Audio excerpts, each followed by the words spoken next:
Welcome to the second podcast in our series of how to increase your brainability and reduce your risk of dementia. And these are revolutionary ideas, revolutionary for many doctors too. In the first podcast, I described what happens to us as we live longer, what the effects of normal aging are on the brain. And the effects are much less severe than we thought. And actually, certain functions, like making complex decisions, improve the longer we live. The other three factors that affect us are loss of fitness due to less challenge in our brains. Even people in high-powered jobs in their 50s are not challenged like young people in adapting to the world. So fitness is relevant when we think about the brain and the mind as well as the body. The second of the three factors, other than normal aging, is disease. And we'll be speaking about Alzheimer's disease and dementia in this podcast. But there are other diseases that affect the brain. Stroke, for example, or cancer can affect the brain. And then the third factor that affects us is ageism. We believe wrongly that the longer we live, the older we are, the less able is our brain to do new things. Other people assume that we shouldn't be challenged and we should just be disagreed with or have things done for us. That's ageism. And it's very harmful. And we need to counter ageism. So those are the four factors that affect us as we live longer, affect everybody. But what about disease? What about dementia and Alzheimer's disease? So dementia is a condition. It's not a disease like rheumatoid arthritis, where you can diagnose it with a blood test. It's defined by looking at how a person's brain is working. Now, I don't mean is their memory working, and we described in the first podcast how minor slips of memory where you left your car keys, the name of the person you met 3 days ago, these are not signs of dementia. Dementia is usually diagnosed when people start to have serious problems with four main functions. One of them is personal hygiene and keeping clean and dressing properly.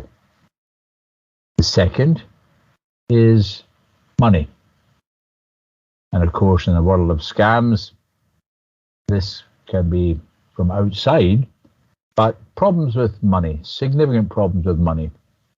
Thirdly, there's driving. Getting lost when you're driving, being unable to find your way home. And then the fourth factor is just being unable to look after the house in the same way. That might be leaving gas on or leaving the water running. These are the four key factors that we use to say whether someone has got dementia or not. Now, dementia is a condition.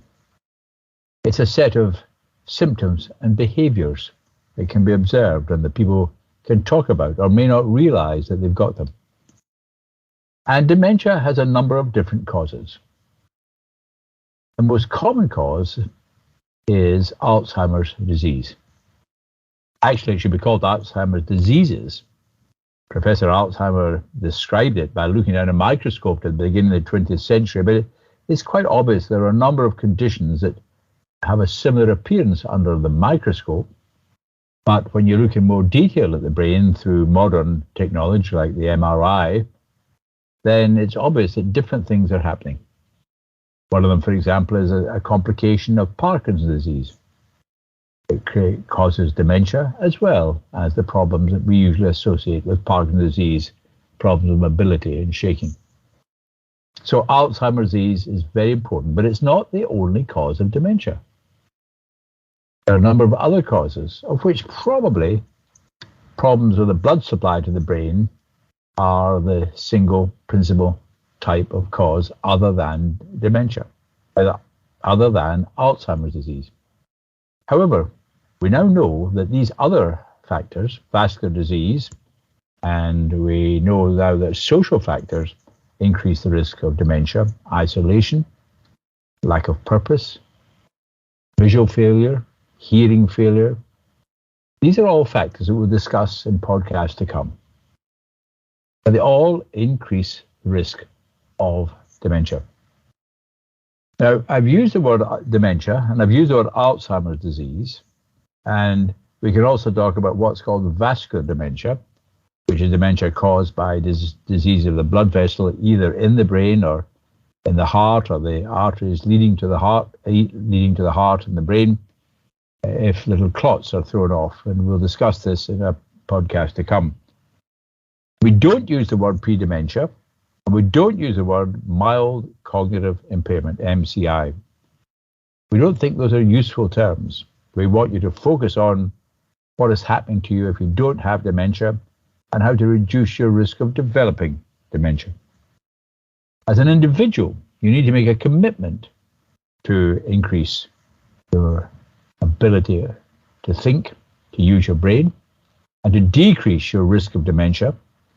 And we will help you in the podcast to come to work out a plan, and you can read more about it in our book, How to Increase Your Brainability and Reduce Your Risk of Dementia. And if you are responsible for a health service or a social service or a volunteer organization, you need to make sure you've got prevention of dementia on your agenda. And remember, prevention of dementia will also prevent frailty, the deterioration in physical condition. The two sets of risk factors are very similar. So, our first podcast was on what is normal aging. Our second podcast described what is dementia and how does it relate to Alzheimer's disease. And we'll now move on in the podcast to come to ways in which you can reduce your risk of dementia by protecting the brain tissue, by improving the blood supply to the brain, and by staying engaged, positive, and purposeful. So we'll cover these in the podcasts to come.